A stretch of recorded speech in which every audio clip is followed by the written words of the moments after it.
science.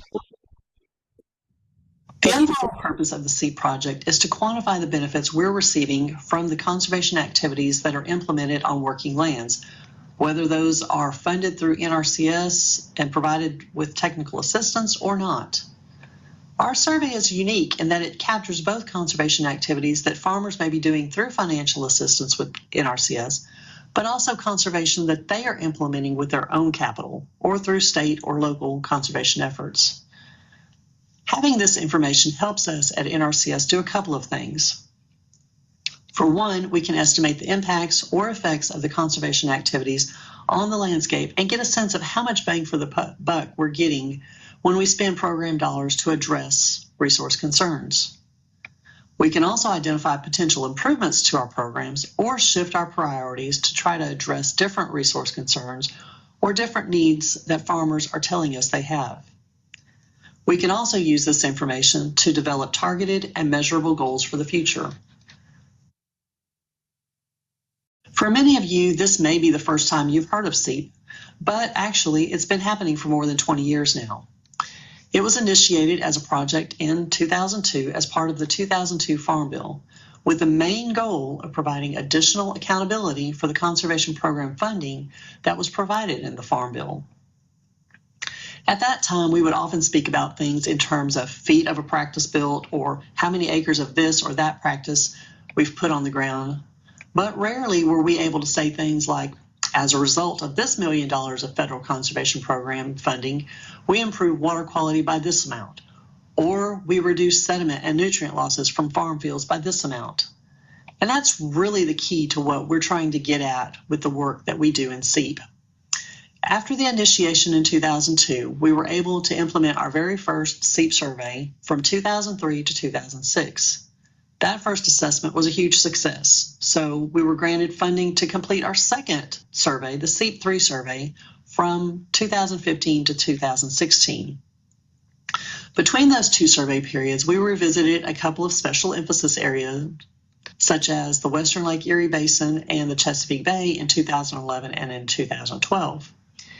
In 2013 and 2014, we resurveyed the California Central Valley and St. Francis special emphasis areas, which eventually were grouped into the Ceap 2 analysis to prevent respondent survey overburden. Ceap 2 was the first time we had the ability to compare the results from two time periods, which allowed us to see the direction we were headed with various resource concerns.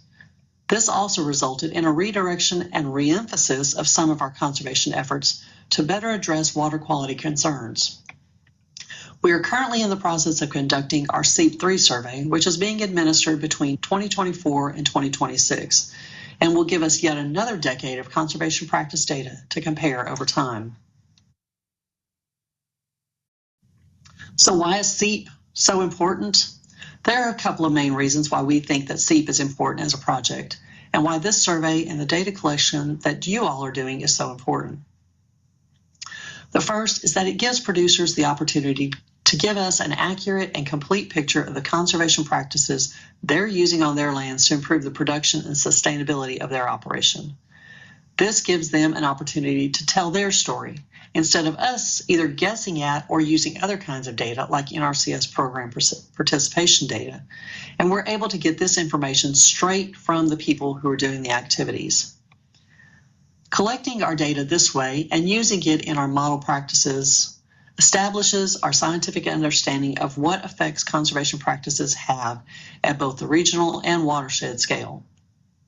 And it also gives us that accountability piece where we can provide Congress and policymakers who are allocating taxpayer funding with information they'll need to fund those conservation programs that ultimately benefit our landowners.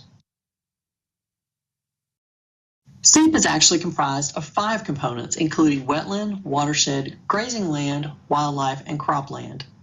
The cropland component is, however, the only one that does a national assessment of conservation efforts through the Ceap Farmer Survey. The Ceap cropland modeling team uses the data collected in the survey as input into our process-based crop simulation models to estimate the losses and benefits as a result of implementation of conservation across the nation's working land. Our modeling efforts are very similar to weather forecast models we are all familiar with. We input known data collected from the operators and obtained from other data sources and pair it with proven scientific knowledge to produce estimates of the effects of the practices currently in place. We then aggregate the results to the watershed, regional, or even national level to provide a report card of how well we are addressing our resource concerns and where we can improve our efforts. When we receive the data, our modeling processes use that survey data with a modeling approach to estimate conservation benefits and edge of field losses. Each survey that we collect gives us a 3-year snapshot of all the conservation and management practices that are being carried out at that given point. That data, as you know, includes all of the field operations, tillage, cropping history, and conservation practice adoption, like cover crops use, tillage use, structural practices like terraces and buffers, chemical applications, and other agricultural practice data. This level of detailed data allows us to simulate all of the day-to-day activities that are happening on that point. And through that modeling simulation, we're able to estimate the edge of field sediment and nutrient losses. This allows us to take a look at the amount of sediment loss from the field, the amount of erosion that's happening, or the amount of nitrogen or phosphorus that's lost at either the surface level or subsurface level. We can assess these findings at the national or regional level, or even group by crop rotation, conservation practice profile, or other aggregations to provide guidance to conservationists, producers, and other agricultural stakeholders, enabling them to make educated decisions about the resource concerns on those farms. We estimate these conservation benefits in a couple of different model simulation types. The first simulation that we do is the simulation of just exactly what is happening on the field based on the data we receive from the survey. That's our baseline simulation. And it includes all of the management and practices just as reported by the farmers. That will give us an idea of what is currently happening on the landscape in terms of sediment and nutrient losses. This scenario is also what allows us to compare changes over time. So we can look back at our Ceap 1 and Ceap 2 and now our Ceap 3 results and are able to see the changes between those time periods to measure progress in those conservation benefits over time. But if we want to compare this survey's information to either what would be happening if there was less conservation on the landscape or what could be happening if there was more conservation on the landscape, we have to use alternative scenarios. One of those scenarios simulates the same exact points with the removal of all the conservation practices without removing access to modern technology and keeping as minimal conservation as possible on the landscape. By comparing this to our baseline scenario, we can quantify the benefits achieved by the current conservation efforts. Our other major alternative scenario paints a full treatment picture by adding conservation activity above what is reported in the survey based on characteristics of the field. And that helps us to see how far we have to go or how far we could possibly go with conservation on the landscape. With this, we can adjust our expectations for what is possible with voluntary conservation programs and give us an idea, if we apply some economic data, of how much money it would cost to get full treatment on this landscape, or what expectations may be reasonable for a given funding amount. We report our outcomes in a couple of different ways. The first is that we can look at just how the conservation practices change between surveys, and that's directly from the data collected in the survey. We can basically take those survey responses, and from that, without any modeling, we can report on structural practice and conservation tillage adoption. We can also report on things such as how many folks were using conservation crop rotations, how many acres use cover crops in their rotations. We also have information about irrigation, nutrient management, and manure application trends. We can get information about water sources or irrigation efficiency, and the application method, rate, and timing of fertilizers and manure, all directly from the survey. This information also helps us explain some of our modeling results. From our modeling results, we have an additional piece of information about how conservation adoption affects resource concerns. Resource concerns are what we call the different things that we're worried about along the landscape. Things like erosion, both wind and water, sediment loss at the edge of field, surface nitrogen loss, subsurface nitrogen loss, total phosphorus and soluble phosphorus losses, as well as soil carbon trends, whether a field was gaining or losing soil carbon due to the management practices carried out on the field. Ceap findings are used in a variety of ways. Our different stakeholders are often looking for different things from the data we publish. Our cropland farmers might use the data to inform some of their on-the-ground decisions. One example of a way we were able to convert some of these findings into usable information for producers was by calculating the potential average fuel use savings when producers used no-till instead of conventional tillage.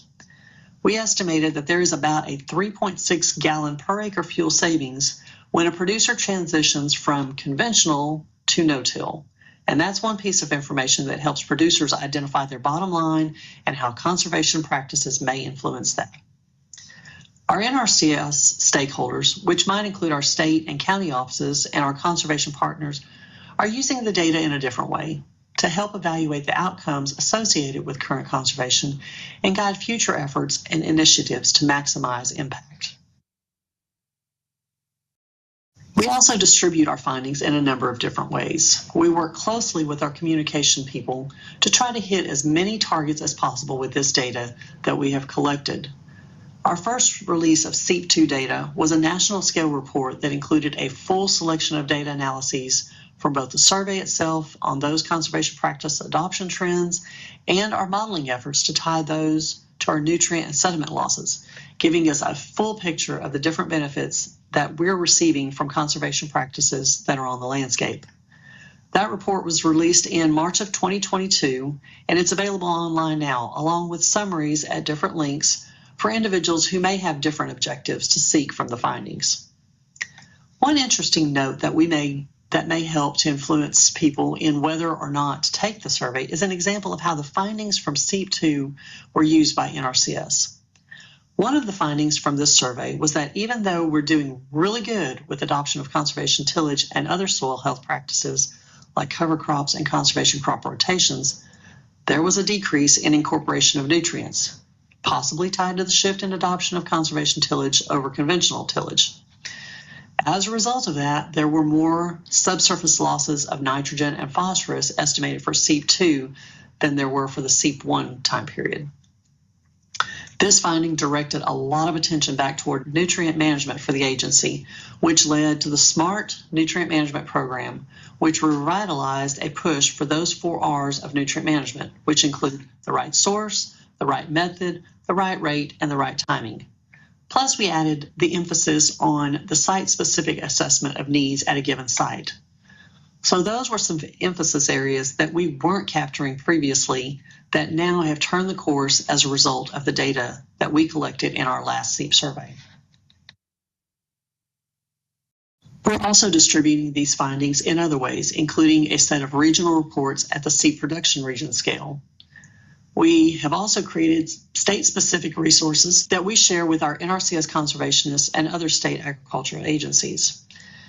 And we have also combined the data that we have behind the scenes with other conservation planning data that can help NRCS conservationists target the areas in need of additional conservation measures and the acres that might be undertreated for specific resource concerns. We can pinpoint those on the map and help influence where funding goes across the country. These last couple of slides will touch on some points that will hopefully motivate producers to participate in the survey. This first slide is sort of an emphasis on what we aren't doing with the survey that may help alleviate some fears and concerns. First, I want to reemphasize that, of course, our survey responses are completely confidential and that we will never be used on an individual basis or a way that an individual operator could be identified. It's also important to remember that NRCS is not a regulatory agency. Unfortunately, sometimes governmental agencies get lumped together as one big entity, but unlike other agencies like the Environmental Protection Agency, we are here for voluntary conservation and voluntary conservation alone. We're certainly not looking to point any fingers or catch bad actors. The data that we collect will never be shared or used in that way either. And finally, we're not in the business of selling anything. Of course, NRCS is in the business of selling conservation, but this survey is data collection alone. The data will be collected without any influence for any particular conservation objectives and without shame or judgment. Operators won't be contacted after the survey and asked to operate any differently. If folks are interested in NRCS benefits, you can certainly link them up with an NRCS local office, but we're not immediately passing that information back and forth to saying, oh, well, Farmer John didn't do so well this year, and maybe he needs to implement some conservation. That is not what we are doing with this survey. Some of the more positive, proactive reasons that could entice producers to participate in the survey include having a chance for them to tell their story. I know farmers get pulled into the news all sorts of ways about how their actions have caused the algal blooms in lakes or harmed an ecosystem, but this is an excellent opportunity for them to tell us about the good work they are doing on their farms to protect our natural resources and counter the claims against them. They might also want to share information about the work they are doing with NRCS and the difference it's made on their farms, and how they would also like to maybe continue to do more conservation. It is also true that the findings of this survey help inform the programs that we offer at NRCS. The farmers' stories may help us be able to dedicate more money to certain conservation programs, like in the case of nutrient management, or they may help to tailor those more to farmer needs, like in the case of an increased erosion story, where folks are losing all of their topsoil in a given area and need more support on that resource concern.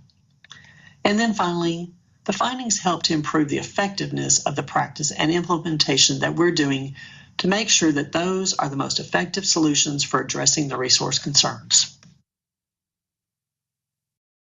I hope this presentation provided you with an understanding of the Conservation Effects Assessment Project and why it is so important to participate in this survey. The data collected in this survey help us help the farmers and ranchers of America, and that's our #1 goal, putting farmers first. Thank you for the work that you are doing to get this survey data collected. We really appreciate the data that we receive from this tremendous effort, and we're happy to help in any way we can. All right. Thank you for that video. Let's see. Any person here would like to raise their hand and ask any question? So we're still having nice people in the call. If you have any question, this is the Hey, time. Roberto, this is Kyle. This might be a good opportunity for Evelyn to come on and introduce herself since she's here, able to join us here. Yeah, Evelyn, you are in the call. Feel free if you can say something to us. Yes, thank you. Hi, I'm Evelyn Steglick. As you heard in the video, I am the Ceap modeling team leader. And it's our team that actually takes this data that you are collecting and we do analysis on it and basically help the farmers tell their story as well and to show the good that they're doing and hopefully even improve the programs that we at NRCS help them with and hopefully also get additional funding. I also want to take this time to thank all of you that are all of the enumerators that go out and collect this data for us. I know it's not an easy task. I know you sometimes face some very interesting individuals, but I really do want to thank you for all the work that you've done and will be doing to help us collect this data. It is so important for us to get this information so that we can better our programs and help the farmers because as we've been hearing a lot from Secretary Rollins, farmers first, and we're focused on farmers. And so that is really what we are here to do is help the farmers. So I really thank you for all the work you're doing.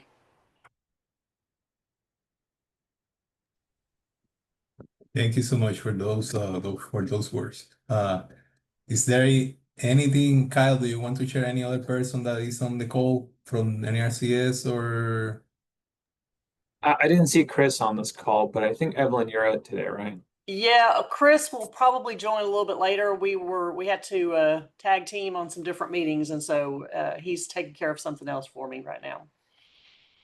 All right, thank you so much. So, all right, questions. All right, Mark, you have the first one. Go for it. I was wondering, is it against the law for the NRCS to share anything information with the EPA? We are not we actually do not share any point level data with anyone. That is actually against the law, period. So we do not want to jeopardize the personal information of any farmer. We do not, we don't want that getting out, because it could, some in the wrong hands, it could be misutilized. So we definitely do not share individual farmer data. Everything that any reports that we send out are aggregated. In a lot of cases, we don't even go below the state level, just because there's not enough points within some of the states to be statistically significant, or to maintain that confidentiality. So yeah, we work really hard to protect that information from the individual farmers. Okay, thank you. Mhm. All right, Tina, see you. You have Yes, your rights. yeah, I do. Question regarding the NRCS. Are you guys letting all the departments across the United States, the NRCS, know that we are doing this? Because last year I went to some of the NRCSs and I asked them, I said, hey, are you aware of what's going on? None of them, not even one NRCS, knew that we were doing this survey. It needs to be them that need to be known. So if they are out seeing their farmers or whatever, they can say, hey, we want you to promote the survey if we are coming to see them. So Right. Yes. Well, we have actually both. NAS has sent out publicity, I guess, PR data. We also have a national bulletin that goes out to NRCS. And then we also have a state toolkit that we send that has, media blasts and email information and all sorts of different ways of promoting Ceap.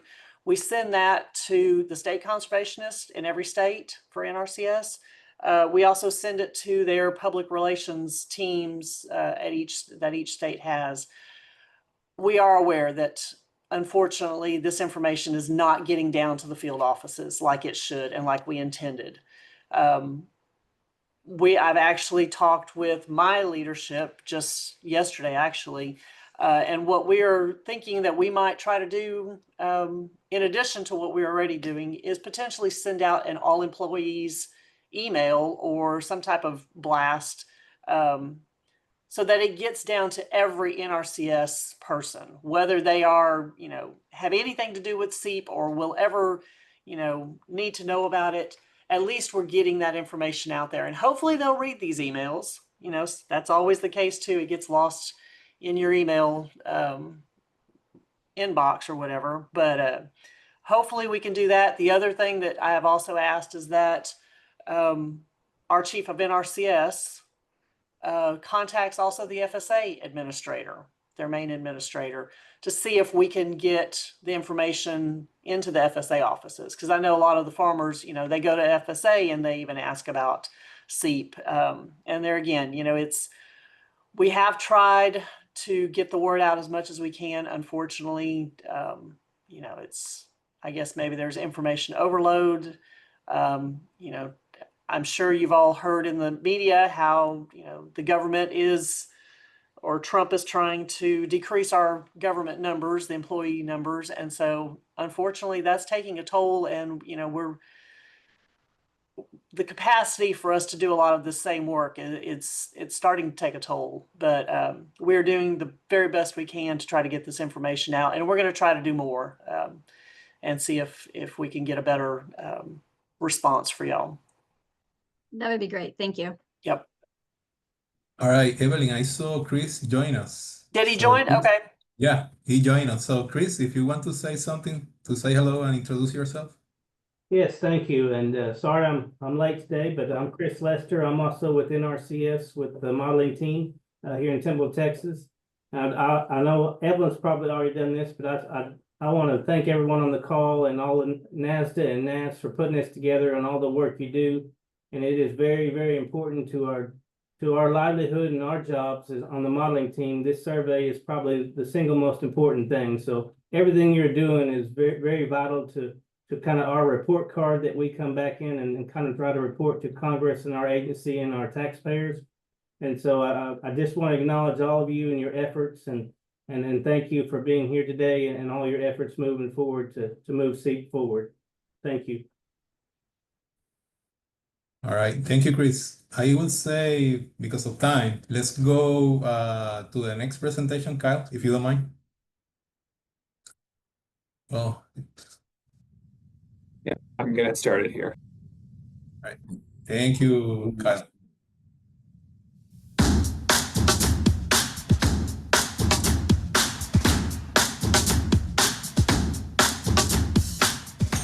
Hello, everyone.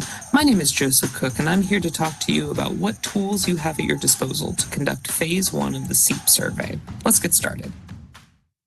So depending on when you are watching this, you either have already received or will receive a packet containing the following items: an FSA name and address listing and a map for each of your points, a supply of operator ID cards, we'll talk more about these later, some blank Phase 1 questionnaires, a supply of door hangers, and some thank you postcards. Important to note, materials for Phase 2 will be distributed at a later date. So let's start off by talking about these FSA name and address listings. These are listings of all individuals who have registered that land with FSA in the last 2 years.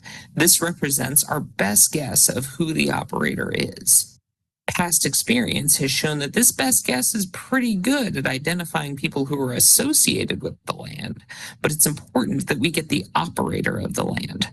Remember, our definition of operator is the person making day-to-day decisions about the land. You might have to do some detective work to ferret out who the operator actually is. So I can't really show you a picture of an FSA name and address listing because it's basically all PII. But one thing to note is that at the top of the sheet, you will find the state and county as well as the NRI point ID. Compare that point ID to the point ID listed on the map to make sure all the paperwork matches. So remember, some points may only have a corporation or an LLC or something like that listed. That's probably not the primary operator. We want to find out who is making day-to-day decisions for the land. Those of you who worked Phase 2 of Ceap know that that's a pretty intensive questionnaire. We need to identify the person best able to respond to that Phase 2 questionnaire, and that person is most likely the primary operator. To help you in this quest, keep an eye on the FSA name type column. OP means the person listed is who FSA has as the operator. OO means FSA has them listed as the owner-operator. OT is other, and OW is owner only. Likely OT and OW are not the primary operators. It is important to note that the person FSA has listed as the operator may not necessarily be the person making day-to-day decisions for the land. Us and FSA have different definitions for the word operator. Okay, let's move on a bit and talk about these operator ID cards pictured here. Operator ID cards are a business card size and have a unique 9-digit number. They are given to every operator, but important to note that no matter how many points an operator may have, they should only have one operator ID card. The purpose of these cards is to ensure that every operator only has 1 point selected for Phase 2. Using the operator ID cards is a simple 3-step process. Briefly stated, the steps are: 1, give them the card; 2, record the number on the card; and 3, they keep the card. Let's break these down a little bit. So the first step is always to ask if the operator has already been interviewed for Ceap this year and thus already has an ID card. That this year bit is important since they may have been interviewed for last year's Ceap. Maybe they just have a really good memory. Step 2, each time you interview a new operator, that is an operator who does not yet have an ID card, you will give them a card and record that unique 9-digit number into the NRI screener website. We'll show what that looks like later. Make sure that number is saved in the screener. You can always retrieve it later from the screening website. Step 3, tell the operator to keep the card you present, to keep the card and to present it to any other enumerator, or maybe even you, when they are interviewed for a different point later. One great idea is to suggest that the operator take a picture of the card with their phone so they can't lose it. So these operator ID cards are pretty important. They're the only way we have to link multiple points to one operator. Very important to note, these are not pre-assigned to the points, but once you enter that 9-digit number into the screener, that number will become associated with the operator. Double check, remind the operator that it's very important that they do not lose their card. We have seen some producers show up as the operator for 11 or more NRI points. So these cards are really important so they don't get selected for 11 or more Phase 2 questionnaires. Nobody wants to do that. So here's what the questions in the screener look like and how you fill them out if the operator has not been contacted before and therefore does not yet have an operator ID card. Make sure you enter and validate the operator ID number in the screener before giving them that card. Then, once you've done that, go ahead and give them the operator ID card. Ask them to hold on to it until the screening phase is over. Now, in this scenario, the operator has been contacted before and does have an operator ID card. Enter and validate the operator ID number in the screener. Although you can't see it here, the operator's 2 points are now linked in the screener system. While the operator may have multiple points that make them eligible for the Phase 2 survey, they will only be asked to complete one survey for one of their points. The eligible point will be selected by NRCS/Iowa State. NASDA and NAS are not in the business of selecting what point they get questions about. So while we're on the subject of the screener website, make sure you get in and practice on the purple trainer screening website until July 31st. On August 1st, this training website will close and only the white production website will be available. So make sure you get your practice in before August. Okay, so how about these blank Phase 1 questionnaires? Well, these are a backup only, and they're just there in case you run into technical troubles in the field. Remember, all data needs to be entered into the screening website. These backup blank questionnaires should not be mailed anywhere. Okay, some important dates for you to keep in mind. Data collection takes place August 1st through September 26th. So now hopefully you have a good grasp of the tools you have available to complete Ceap Phase 1. Good luck out there.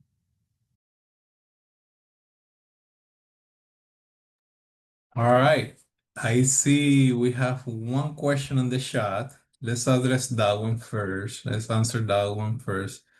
When will we receive the numerators, the materials, all the printed materials? I will say that we are going to start sending those by July the 25th, which is Friday. Is that correct, Kyle? That's correct. You're Okay, correct. yes, thank you. All right, so this Friday, keep an eye into your probably it's going via UPS, correct? Yes, that's I believe that's how they're shipped. All right, so beginning on Friday, keep an eye into your UPS delivery person. All right, right in your home.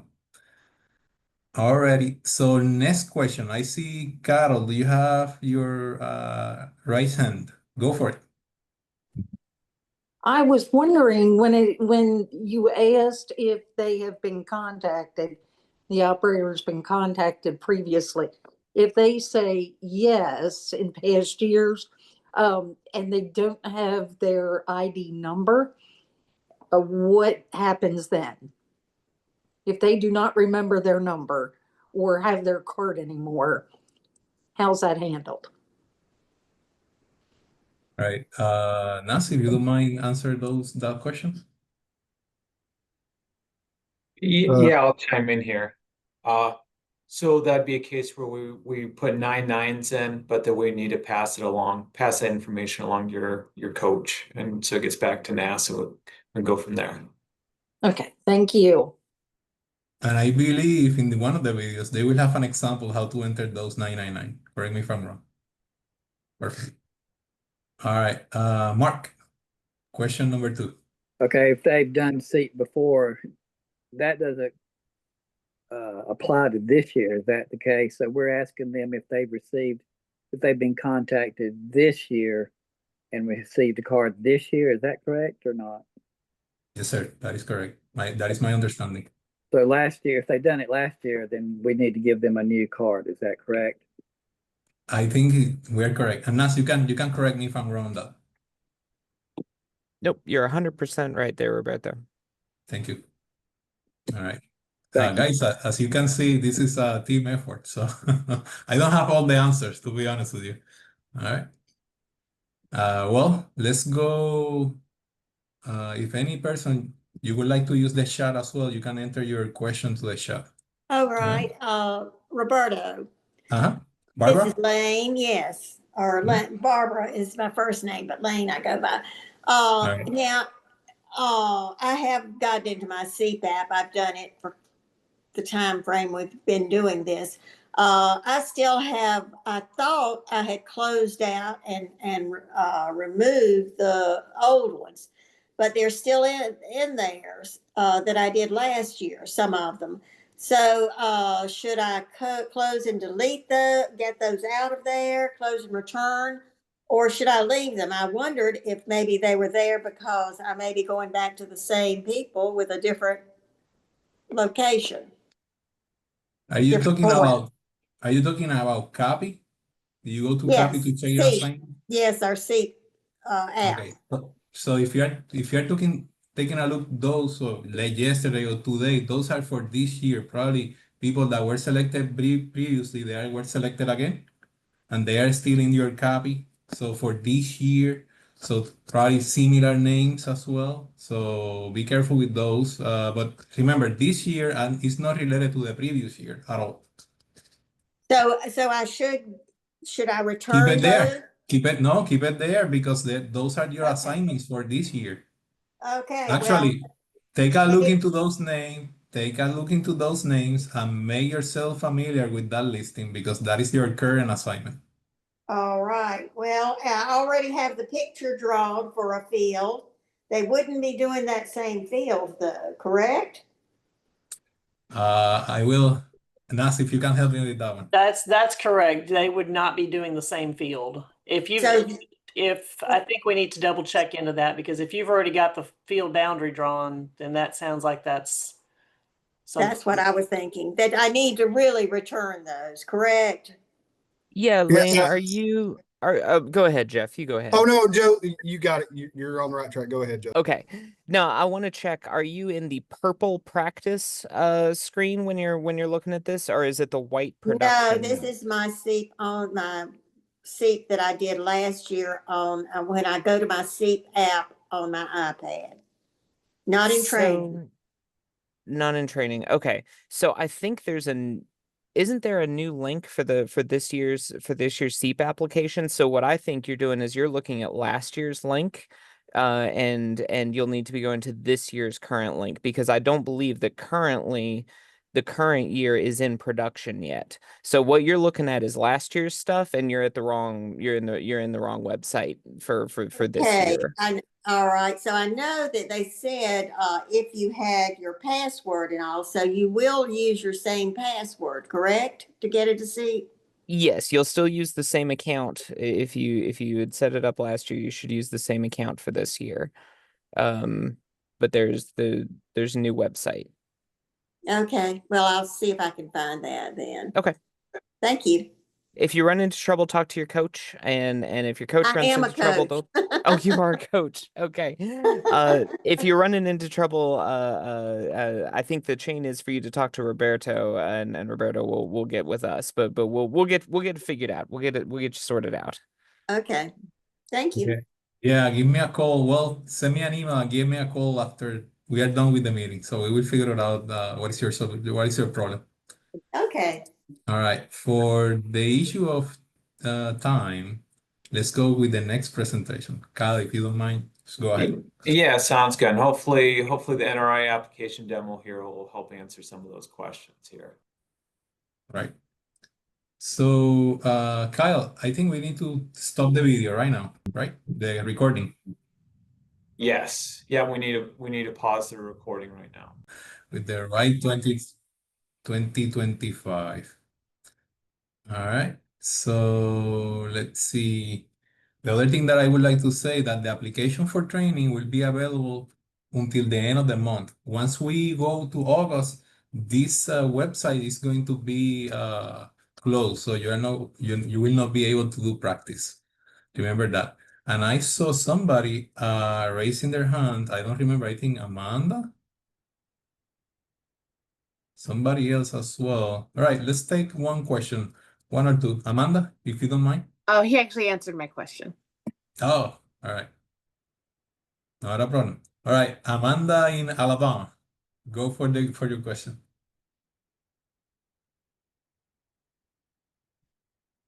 You can unmute yourself.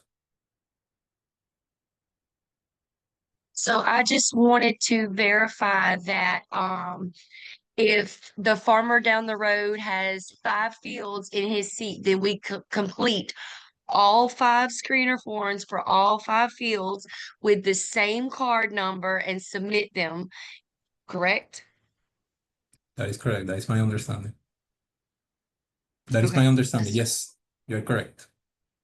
Okay. And I see Kyle is saying yes, so we are in the same page. All right. Any other question or comment as well? No questions? All right. That's good. So let me say something before we move forward to the next video. In the NASDA website, we have some materials, so you can take a look. I took a look a few seconds ago. Yes, they are there. You can sort by surveys and then by Ceap, and you have the materials there in the NASDA website. I just took a look and they are available over there. So do not hesitate to use the NASDA website. All right. Kyle, all yours as well. You can, perfect. Thank you.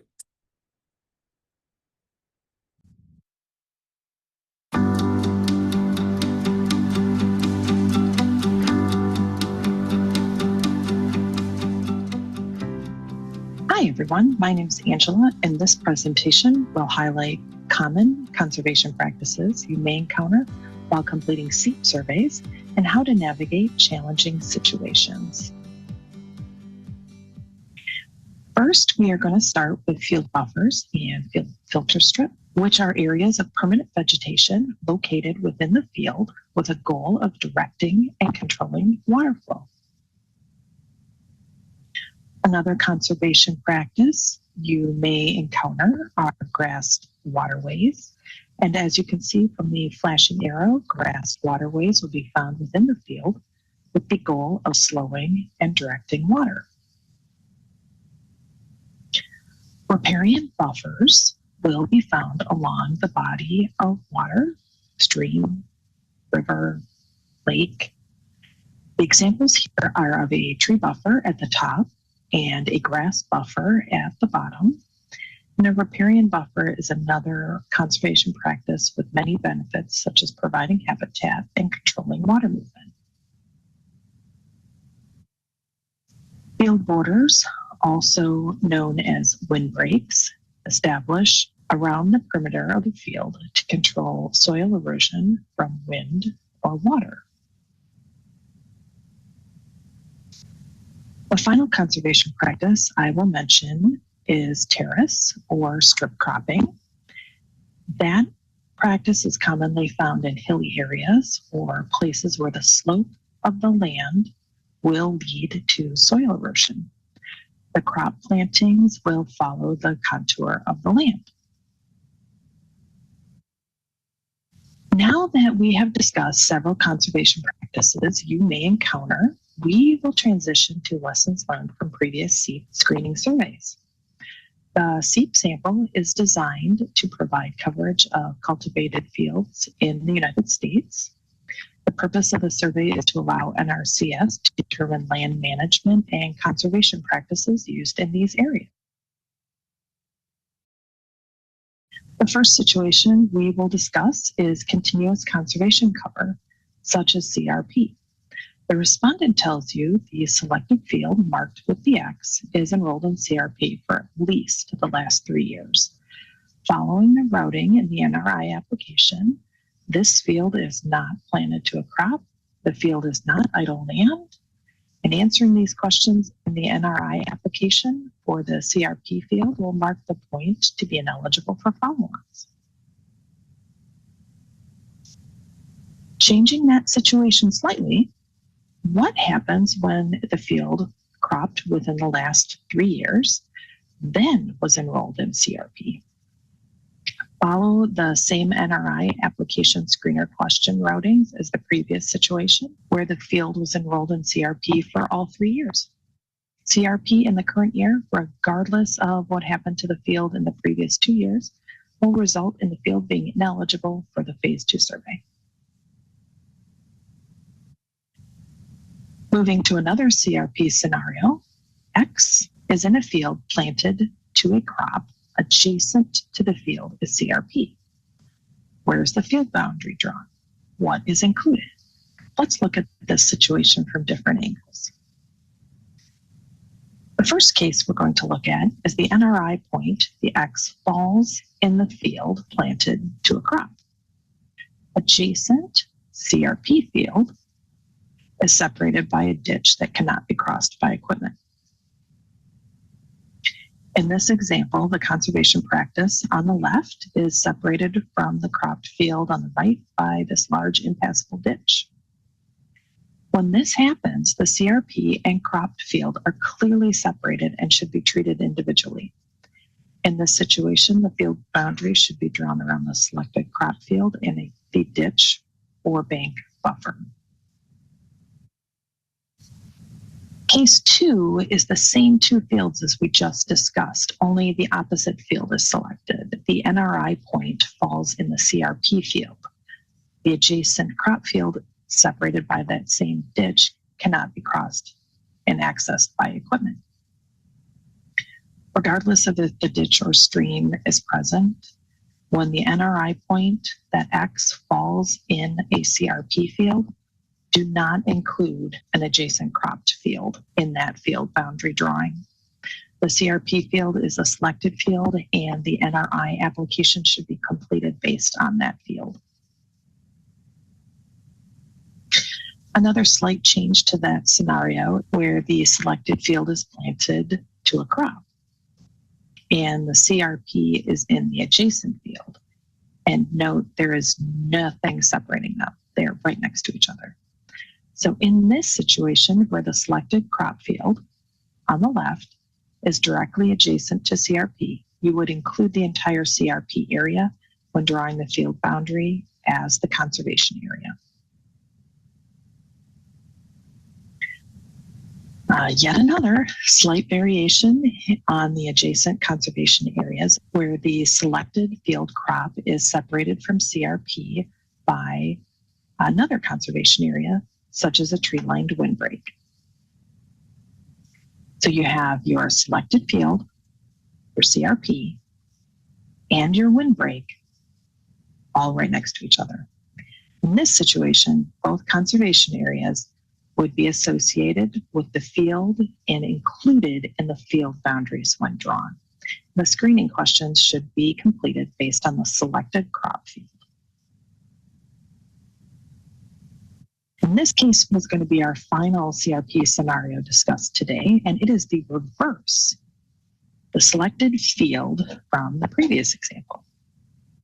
The selected field of CRP is separated from a crop field by a conservation practice, that windbreak. If the selected field, where X marks the spot, is CRP, answer the NRI application questions as we have previously discussed for CRP. Moving Moving to a new conservation area practice, riparian buffers. In this example, the riparian buffer is that vegetative area located along the river or stream, and the NRI point has fallen in it. So let's take a look at that area closer. In this situation, the area you want to reference with the respondent, because the X falls clearly in that riparian buffer, is the riparian buffer. Answer the questions based on the riparian buffer only. That's what you want to include in any boundary drawings. And again, that riparian buffer is considered continuous conservation cover, so think CRP, and the point will be ineligible for phase 2. What happens if the NRI point falls in a field adjacent to the riparian buffer? So slight twist on what we just talked about. In this situation, the buffer is considered conservation area associated with the field and would be included when you draw the field boundary. And the screening questions will be answered based on the selected crop field. So far, we have discussed conservation areas adjacent to the selected field. What happens when the respondent identifies a conservation area that is close, but not adjacent to the field? If there is a conservation area that is identified by the respondent and you are unsure how to include it or to exclude it, include it. And then follow up explaining the situation in a comment. When reviewing your work, you notice a university research farm name or tribal name. Remember, this survey is area-based, and your goal is to find the respondent that manages and operates the land marked by the X. All operator and owner types are eligible to participate in the survey. Regardless of the operator type, complete the screener based on the selected field. Now is a good time to note a small number of selected fields were not on record with FSA. These records did not generate a FSA listing sheet.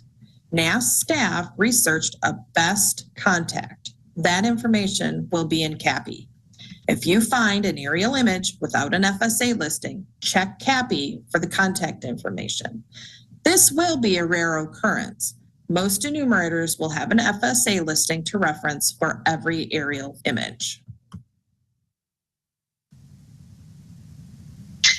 Now we are moving on to pastures. When the NRI point is in a field that was planted to a perennial crop and used as permanent cropland pasture, only grazing, never cut for hay. You'll identify that field as pasture and complete the screener. The example on the screen is going to define as permanent pasture since the field was not tilled, planted, and harvested on a regular basis. What happens if they occasionally cut the pasture for hay? The respondent tells you they only plan to pasture that field just to graze livestock, but on occasion they have harvested for hay. The last time was 3 years ago. You should consider this permanent pasture. That is how they are managing this field, and complete the screener questions accordingly. Let's discuss another twist on a pastured field. The NRI point landed in a field that was planted to winter wheat in the fall. They planted that wheat intentionally to have the land for livestock to graze in the spring. Once the cattle were done grazing, the field was planted to another crop. What do? This point would be considered cultivated cropland because it was planted for the 2025 crop year, even though it was only grazed. This is an intended planting and grazing decision as part of a planned crop rotation. You would complete the screener, mark the field as a field planted to wheat.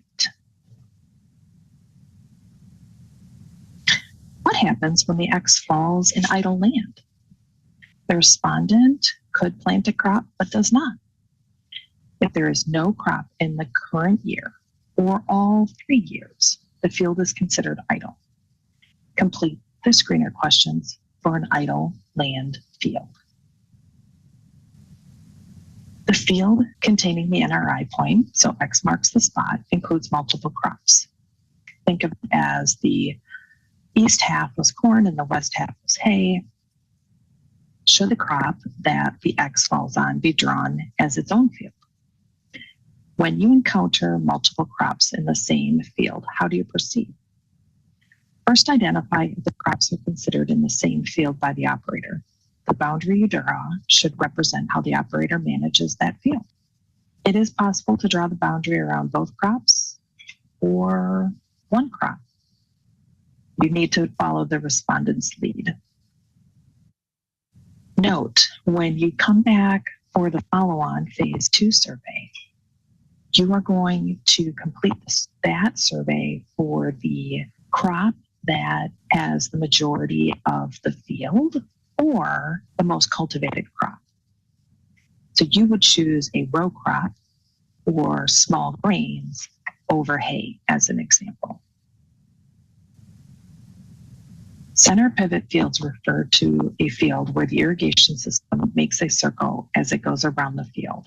If you encounter this type of field, first identify where the X landed. Did it land in the circle or in a corner or other area outside the circle? Next, identify the operator that is managing that land marked by the X.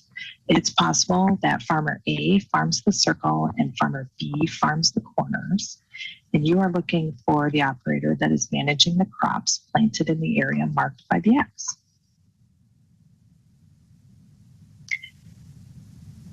So if the X falls in the center pivot circle, do not include the field corners in the field boundary. And if the X falls outside the center pivot circle, do not include the circle in the field boundaries. We are going to pivot our conversation from fields to a discussion of the definition of sod for the Ceap survey. For the Ceap survey, sod is defined as cultivated crop. So think of the grass in your yard, so grass and a little bit of the soil that is beneath it that holds the roots together, and that you would buy in a roll and put in your yard, put on sports fields, golf courses. That's the definition of sod.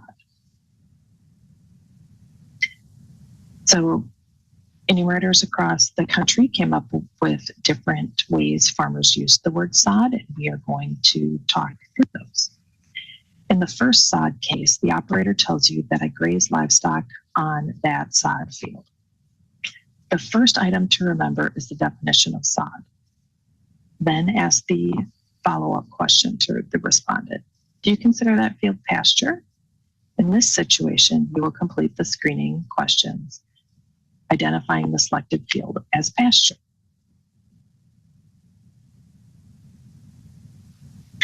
A slight change again to the definition of sod across the United States is producers tell you that the field is sod through NRCS, and this could be two situations. They have a CRP or an EQIP contract, which requires a specific grass species being planted. Those fields are not managed and harvested as described in the sod definition given previously. Another scenario where a farmer could be planting sod through NRCS would be a grass waterway or other erosion control effort within or adjacent to the field. And if the point lands in that conservation area, answer the screening questions for that conservation area, similar to if the point landed in a riparian buffer. The bottom line I want you to take away is with a little probing and a follow-up question to verify the situation. If the producer indicates sod as the crop and use the enumerator, remember the definition of sod being more the grass and turf industry. Just remember, complete the screener based on what you identify as happening in the field. In our last scenario, the respondent tells you a winter rye was planted as a cover crop in the selected field. Again, remember the definition of sod. It's grass and the part of the soil beneath that is held together by its roots. If the farmer is planting cover crops as part of a crop rotation, screen the field as cropland. When you return for phase 2, you can probe and identify the actual cover crop that was planted and complete the survey for that field. All right, my takeaway messages. I want you to review your aerial images before you start your interview. Consult your coach if you are unsure how to proceed. Find the operator for the selected field. Be curious. Ask follow-up questions. And remember that Ceap focuses on cultivated cropland. So when the data collection is done, NRCS will combine the information from the Ceap Farmer Survey and the NRI database, which contains information about soils and climate, to create a picture of the environmental and management conditions associated with the selected fields. Conservation practice benefits will then be estimated using environmental models, and these models will aid in estimating the reduction in soil erosion and nitrogen, phosphorus, and pesticide runoff from each sampled field. That information is combined with data from other sampled fields to produce an estimate of the impact specific conservation practices have for an area or watershed.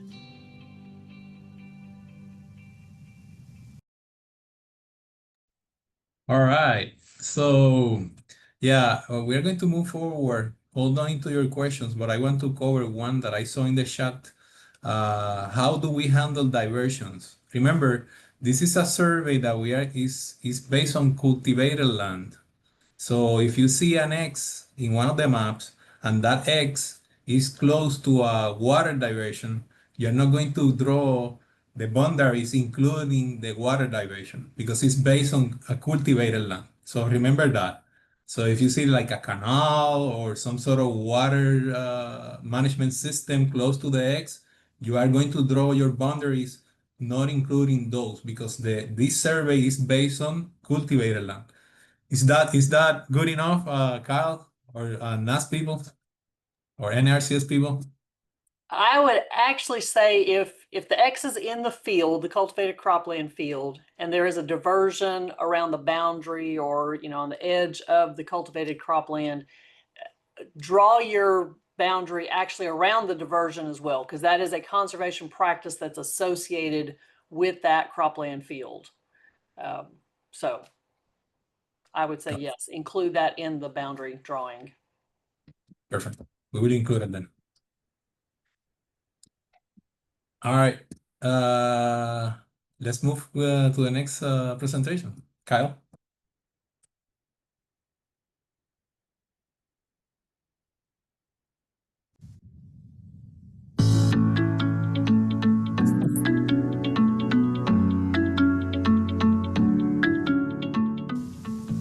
Bill Fredericks from Kansas, Northeast Kansas.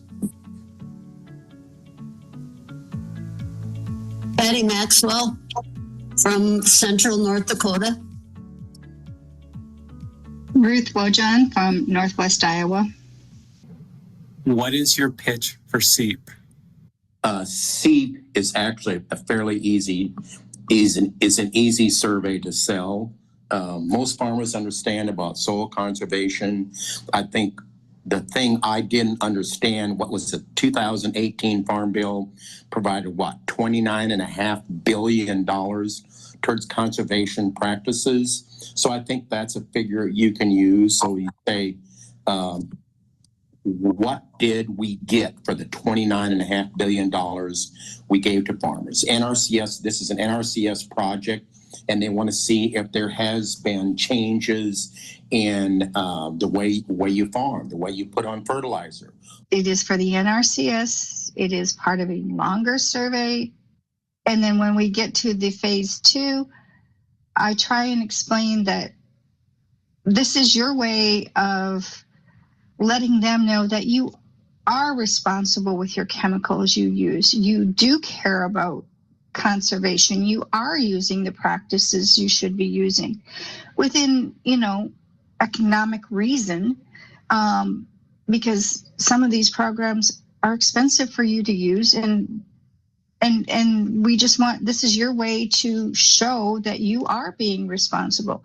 Otherwise, they just assume you're using full rates and tilling up everything you can till up. This way, we show that that is not the case. And that's usually what these surveys show when we get the final data. When planning routes, what has helped you be efficient? What I do personally and what I encourage my enumerators to do is, if you're going out in person, is I clump them up by address. So if I have 25 Ceap to do, I sort of break it up. Is it north of Highway 36? What goes through here is Highway 36. Highway 99 goes north and south. 75 goes north and south. 77 goes north and south. And so you kind of put it in quadrants. And I write on those packets, the address is there, and I'll say it's 4 miles northwest of Hiawatha, or it's southeast of Corning. So I know, well, all I have to do is look at the packet, and I know where I'm going. Okay, when I talk about planning, I make sure the assignments are in front of me, look at the maps, and know accordingly where you're going to be going. Sometimes if no one's there, you can backtrack after on the way back, but be sure to know your assignments and then talk to the operators of the farm. Best tool I have found for mapping routes is the route mapping in CAPI. You can choose up to 10 operators and it will map your route for you. It is super easy. You just push the little boxes and push map route. And it shows you what order, the best order to take them in. I then align up my paper assignments in the order they show me. And I get in my car and that's the route I take. And of course, this time of year, there's always detours and whatnot, but typically it is the best way to go. It saves me all kinds of time. I don't have to look at maps. I don't have to look at plot books and look at these up. It takes all the work out of it.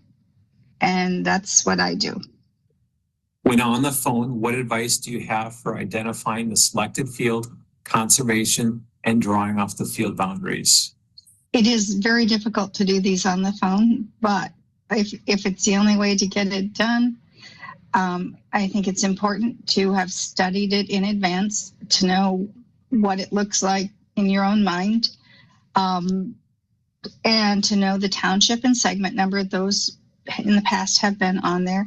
Also, try and find the roads where it's the corner of 280th Avenue and 20th Street or whatever, so you can tell them that, or it's the middle 40 or whatever the best description you can give them. Also, if you can see anything on the map, well, there's this big grove of trees there, or any of those kind of identifiers that you can see on the map. You can have them go online, assuming they can do that and look at the map. My experience is not very many farmers are able to do that, but you might find one or two. So if you do get them on the phone, I would try to do it on the phone first. If it's just not working for you, maybe make an appointment and go see them at a different time. Say you're going to see somebody and you can't find this guy at home, but you can drive by that field. I'll do that too. So you have an idea of what the field lays like, so you can give the operator a little better idea. As much detail as I can give them, I do. Do you have any tips for working in the NRI application website?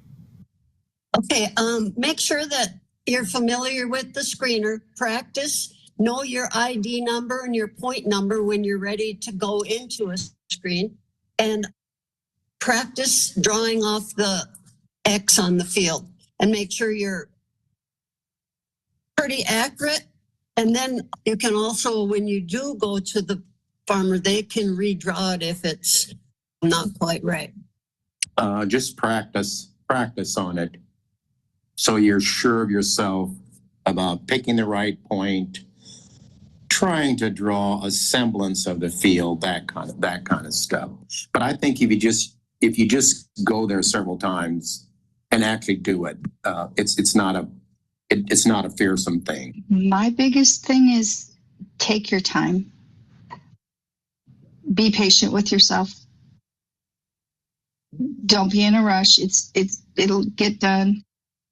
Make sure you have the right point. Sometimes laying the iPad down on the desk or some solid surface is a little more helpful than trying to do it up in the air. Use a stylus. How do you convey that you might be coming back for phase 2? Someone will be coming back later and ask more extensive questions. And if they want me to expand on that, I will. Okay, I make sure to explain to the producer that we will be coming back in person to talk about the cropping histories, fertilizer applications, etc. on that field, because it will be a little bit longer than the phase 1 that we did. I just say, well, I will be back in a couple months with a more detailed survey.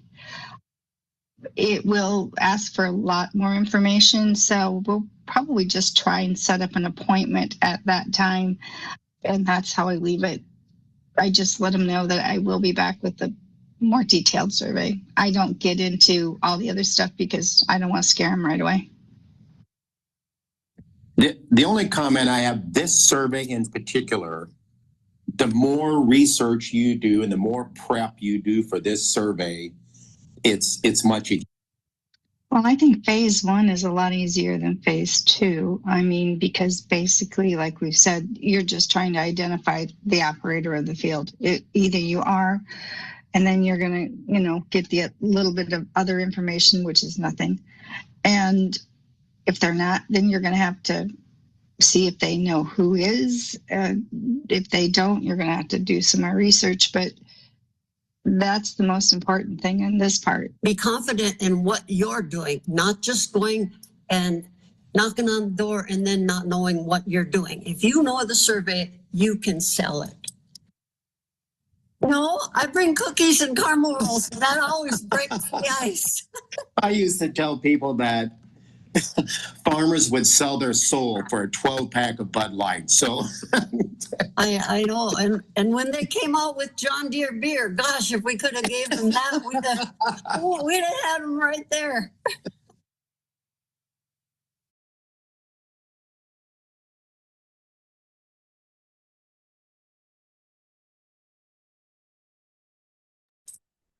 All right, I can talk now.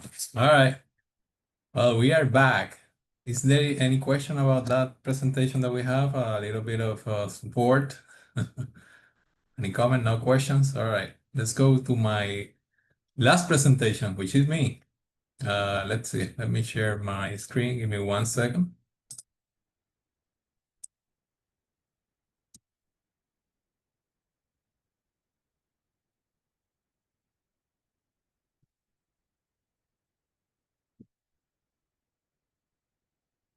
And let me know if you see my screen with a thumbs up. It's good. It's good? All right, perfect. All right. So I can see you all. Well, today's presentation, we talk about the background, we talk about the processing in the survey, we talk about all those beautiful things that we need to do for Ceap. And then I need to talk to you about processes, what we are going to do during our day-to-day operations, during day-to-day data collection, right? Remember, you have to do your organizing. You have to organize yourself. You need to make yourself familiar with the names that you have in copy. with the names of the farmer, the phone numbers, their addresses. Make yourself familiar with the information that you have in copy because you're going to talk to those individuals. Make yourself familiar. So review your materials or your printed materials that you will have next week right in your home. Make yourself familiar with the questionnaires, make yourself familiar with the information that you have on hand as well. Remember, the suggestions that are coming from other enumerators. So you have to be extremely, so you need to know what you are asking for, all right? Let's see. The data should be collected face to face. So for this survey, you're going to collect the data face to face. But at least you need to give it 6 contact attempts before you call a person as an inaccessible. Remember, you're going to do 1 to 5. The first contact, try to do it face to face. Second, third, and fourth will be a call to make an appointment. Remember, this survey is going to be collected face to face. So content attempt 2, 3, and 4 will be a call to try to get an appointment to see the farmer. Then number 5 will be a face-to-face attempt, going to the farmer and try to see the farmer. If you did the 5 attempts and you don't have any response or you are not able to talk to the farmer at all, go ahead and contact your coach so that person can give you some advice how to handle it. Then make a number 6 attempt and then submit an inaccessible. Or if it's a refusal, you can submit a refusal in copy. Remember, we don't want to put any PII into the application, into the Ceap application. So the information that you have to contact the farmer about the address and those type of things is coming from copy. So take a look into copy. And as well, make yourself familiar with those names. Make yourself familiar with the phone numbers. Okay. All right. If you go out to visit farmers, driving in your car, so we are asking you to try to schedule your day operation, contacting or meeting 5 operators in that driving in that day, if it's possible. So try to do your plan, try to use the tools that you have on hand. You can use Google Maps as well. You can use it for following a route to make sure that at least you try to contact or at least you try to talk to operators, 5 of them in each attempt when you are driving around your town or the people that you have been assigned to. All right. If you have any additional time, you can add people as well. All right. It's totally up to you. Remember, you control your time, you control your driving, you control all those items. So make the best use of those resources that you have. All right. And remember, keep your materials with you. I will say something more. If you are driving around and meeting with farmers, remember, be extremely careful with the listings. We don't want to expose the name of people to other people outside of NAS or NASDAQ. So be careful about safety. Be careful about when you're driving around, where you put your paperwork, where you put your iPad, where you put your cell phone as well. We don't want anybody taking a look into your materials or anything like that, other than you. And of course, if you have some material for the specific farmer, you can share that with the specific farmer. All right. New contact information, new phone numbers, and new addresses. All right. You can use through people if you have it, or you can contact your coach to use it as well through people. Or you can contact your manager. We will support those. We will support that research that we need to do to find a new phone number, to find a new contact, a new mailing address, or a new physical address as well. We will support those via the manager. At the end or later this month, you will have that option in the website. But as today, contact your manager. All right. And you can contact the manager. Remember, when you're contacting the manager will need the state, which state you are working on, or in which state the person is located at, and the point. So you need to share you need to share those two items with your manager so your manager can come over to us and then ask for help. Okay, so we are here to help you.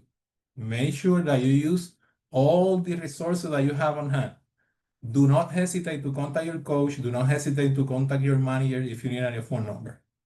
All right. Coaches, managers, myself, and the trainers as well, we are here to help you out with this survey. All right. Data collection. This is a reminder. It's going to be August the 1st, from August the 1st all the way to September 26th. All right. Keep it in your notes, right? Just go ahead and write it down. That is the data collection period. All attempts that you are making to the person, to the farmer, all those attempts should be recorded in copy. We want to make sure that you are recording all the attempts that you are trying to do. Remember, we are trying to justify our work. So we want to keep track of everything you are doing. Again, this survey is going to be collected via face-to-face interview. But if you call somebody, it's going to be to arrange an appointment so you can see the person face-to-face. And the bad part here is that if by September the 1st, you have contacted that person less than 3 times, your manager will remove your assignment. So, or may remove your assignment, all right? So keep an eye on to those. Make sure you are contacting everybody. Face-to-face is the mode for data collection, but for setting an appointment, you can call the person and you can record that attempt in copy. Remember, using the copy attempted contacts. All right, Arnold, I will take you at the end. I will answer your question at the end. All right, remember, we have 2 maps over here, or the information that you have in copy is going to map. You can use the map, the Google Maps, map all in copy. You can use it for this survey, so you can drive around and planning your road and planning your driving around. And then the screening tool in the Ceap application, which is our two different things. Remember that. The field location is where you have the X, and that is in what? In the Ceap application. And then in copy, you can use the copy tool to do the planning for driving. Remember that, all right? All right, for the application tool that we have from Ceap application tool that we were talking about, you are going to submit the questionnaire and the map. Important, this is very important actually. No operation information in the Ceap application. No operation information, no phone number, no address, no anything. Don't put those over there, all right? If you have any change in phone number, in address, or anything like that, you are going to submit those in copy. Okay, and as well, you can add comments in copy as usual. All right, but remember, if you have any update to the contact information, to the address, to the phone number, or any of those are going into copy. In the Ceap application tool, you're going to submit the questionnaire and the map. Do not include contact information in the Ceap application. I want to make sure that you understand that part, all right? Because if I receive an email from NAS, I will need to contact you, right? And we don't want that one, all right? All right, if you need help, who to contact, who to call? For managers, if you need help with your time card, if you need help with assignment questions or anything of those, you contact your manager. If you have any issues with data collection, with the survey, you contact your coach. If you have any problem with the Ceap application that is not working, you're hitting something and it's not working, you contact your trainer, all right? The same story, if you have issue with the iPad, that your iPad is not working, or copy or ISO as well, you are trying to log in into one of those systems and those are not working for you, with your contact, your trainer. Remember, essentially, manager is the person that is going to help you with human resources and admin stuff. The coach is the person that is going to help you with the service and data collection and the deadlines as well. And then your trainer is the person that is going to help you with technical issues, with technical support, all right? All right, project code for today will be 912. And that is being included in the communication, so you should be aware of those. All this timing for today will be into 912. And also, I want to say thank you for all your help with this survey. I know it's a little bit complicated, so I wish you all the best. Thank you for your help. Remember, we have data, we have farming data in this country because you guys are going out and collect that data. If we don't have enumerators to collect the data, you know what we have? Nothing. So your work is very important. Again, I want to say it one more time. We have agricultural data in this country because we have 2,500 enumerators out there collecting data. If we don't have enumerators, we will have nothing. So thank you for your help. Thank you for your work. Now I will answer Arnold. Go for it. Two quick questions, Roberto. Yes, sir. I want to make sure that I understand inaccessible and refusals are put into CAPI. Yes, sir. That is correct. All right. And then when will the Ceap be visible in CAPI with the point listing? Oh, right now, I can hear somebody talking. Okay, give me 1 second. The other person, give me 1 second. All right.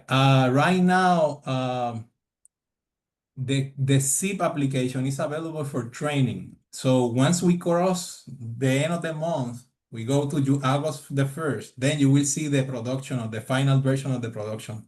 So right now, everything is in training. So you can go there and do testing and do, play around with the system. So to make sure that you understand everything, how it works. And if you have any questions, you feel free to contact your manager. No, that wasn't the question. When will Okay. the points be visible in CAPI? When will the Oh, Ceap be pushed gotcha, out into gotcha. CAPI? So when it's going to be available in CAPI, the assignments? Yes. Actually, I have no idea. So I will need to figure out when those are going to be available. I know we are working, changing the relationship between all supervisors and managers right now. And then I would say, Nancy, if you have any of those, any details about when the points are going to be available in CAPI. They are not available right now.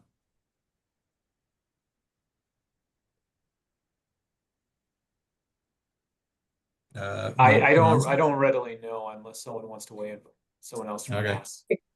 I can answer this one. Sorry, I know Angela had the answer. The reason they're turned off right now is because they're in the process of assembling everything across the country. So I think we've explained like there's 950 enumerators. We want to make sure things aren't getting changed while we are assembling. Once everything has been shipped from NAS, they will get turned back on. We cannot give a guaranteed date on that just because, as we said, like some things are going to start shipping hopefully on Friday, and then they're going to go across the entire country after that.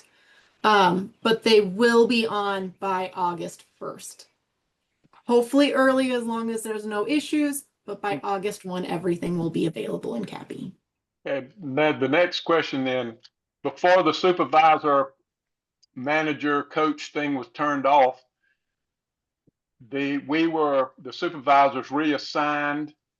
So are those reassignments and the ones that we kept, are they etched in stone so that, like I wrote down every one of the points that I had, that I kept, will those be etched in stone? Will I get those points to go do the pre-screening? So for that, I would say, I know you complete the form. So Anas is trying to make all the arrangements to switch whatever you want to switch. But remember, work with your staff, you are a coach, work with your staff to identify, to make sure that everybody receives their assignments in the correct way, and the way that you guys want it. I don't know, since everything has changed around, I had one guy that says he's not going to work and had to Well, reassign it to somebody else. So I understand that part. If you have that role, if you have an enumerator that is not going to work for Ceap, you are going to drive, you are going to talk to that person, contact that person via phone, and go ahead. If the person receives something in the mail, via UPS, you are going to go ahead and collect that information from them, the envelopes and everything, and go ahead and reassign those to other people and work with your manager.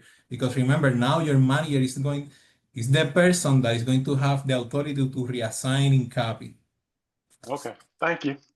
Good deal. So, not a problem. So, long story short, you can drive around to pick up materials, all right? And to adjust any assignments that you would like. Did I answer your question, Arno?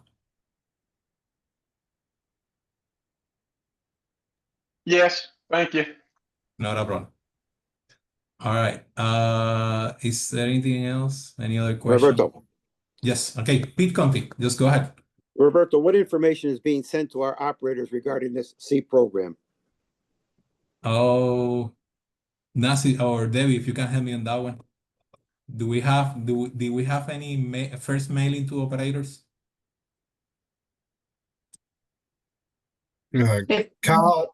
Kyle, do you want to take that? I don't have it readily in front of me. I can dig it up and we'll come back around to it. The thing that we are going to do Actually that know Nancy the answer to that one as well because we posted it on the website. There was a pre-survey letter that was sent to the operators in the same spot that you were able to find the training materials. That letter is posted on there for you to be able to see as well. Thank you. Thank you. Are we good now? Do you have any other questions? We are running a little bit late, but I can take one more question.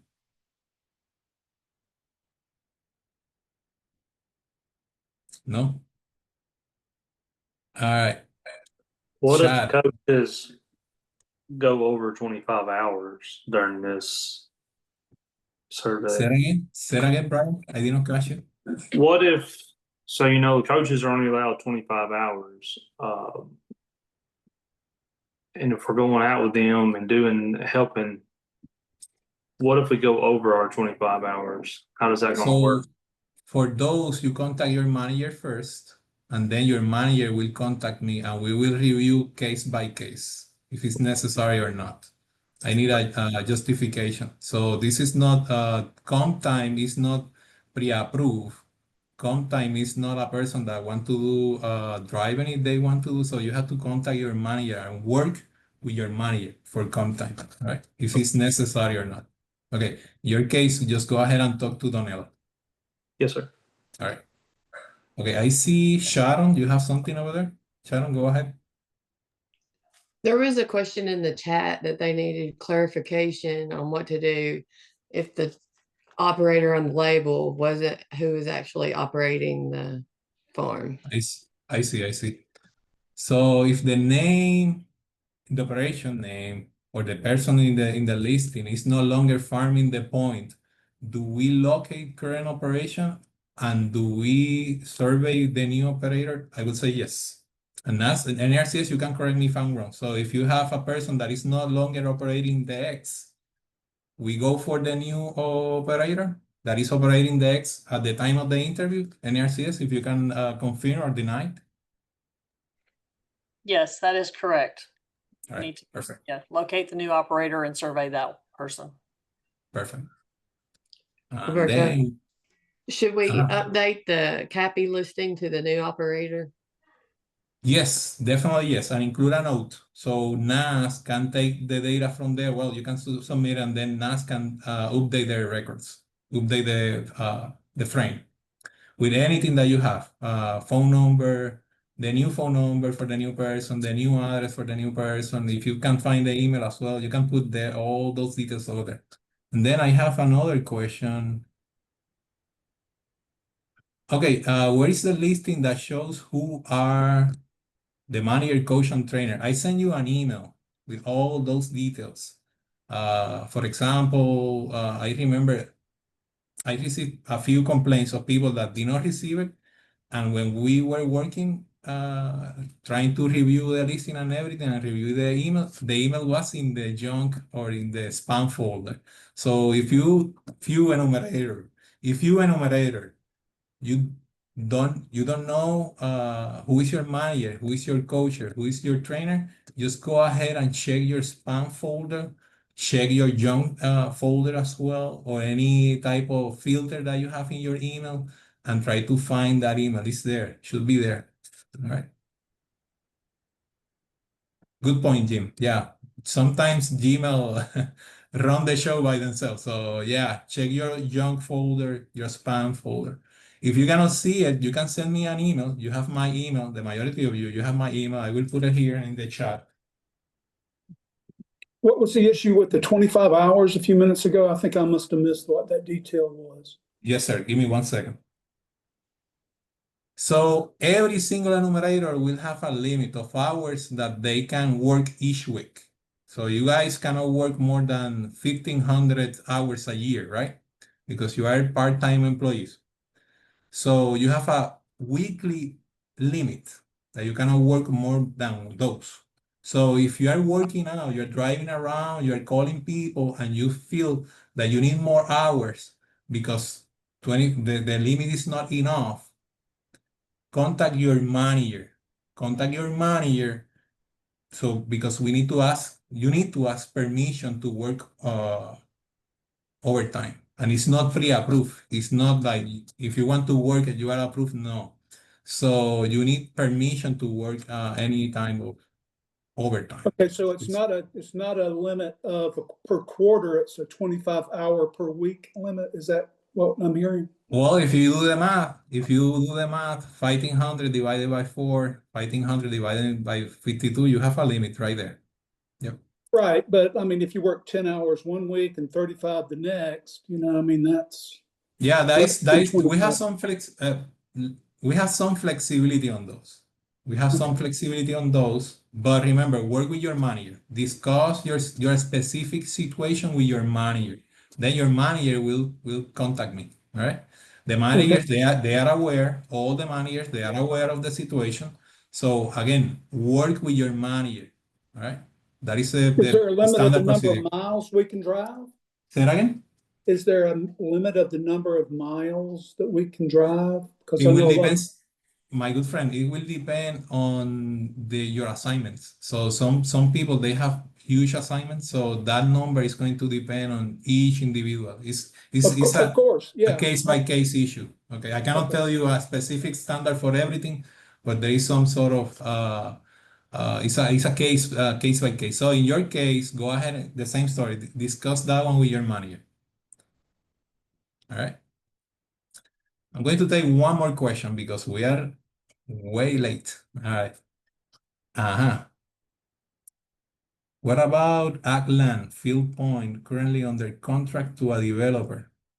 Oh, that is an excellent question, actually. And that question, probably in Florida, we will have some of them.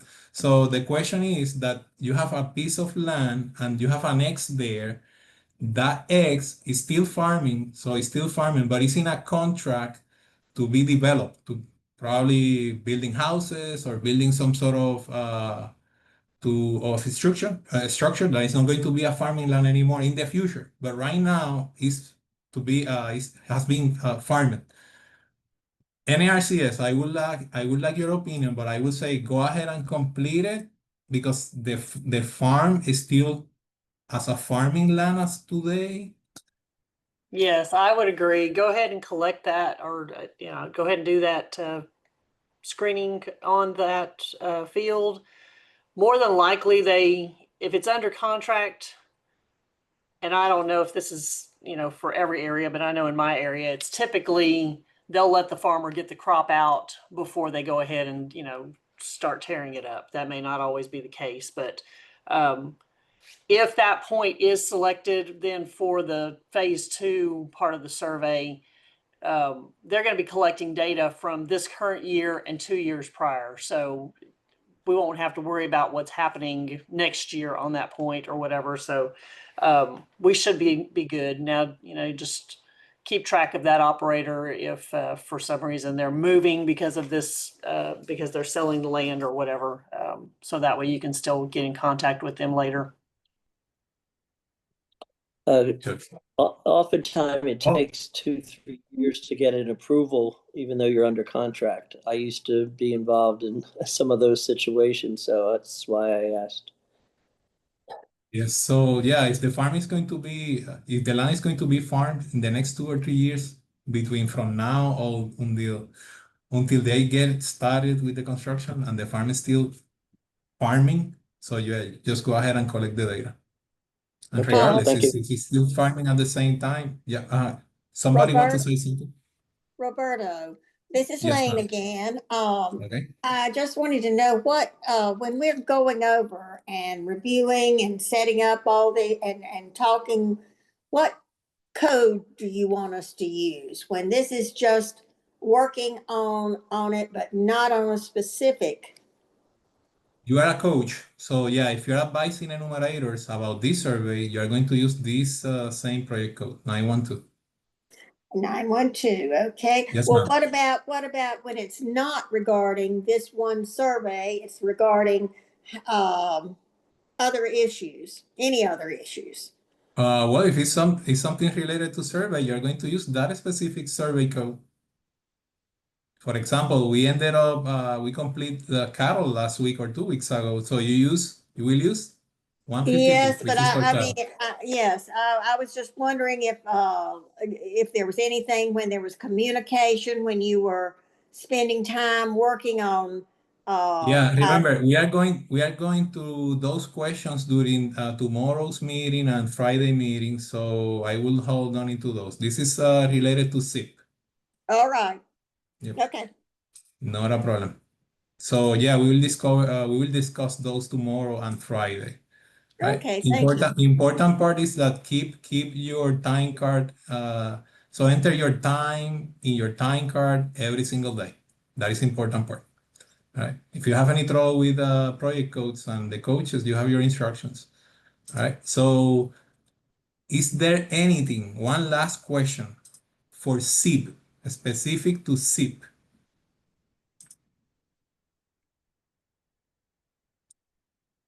All right, that's good then. All right, I wish you all the best. If you need anything from me, if you need anything from your manager, from your coach, or from your trainer, feel free to contact them. We are here to help you. All right. So you're free to go. Enjoy the rest of your day. And thank you for your work. We really appreciate your work.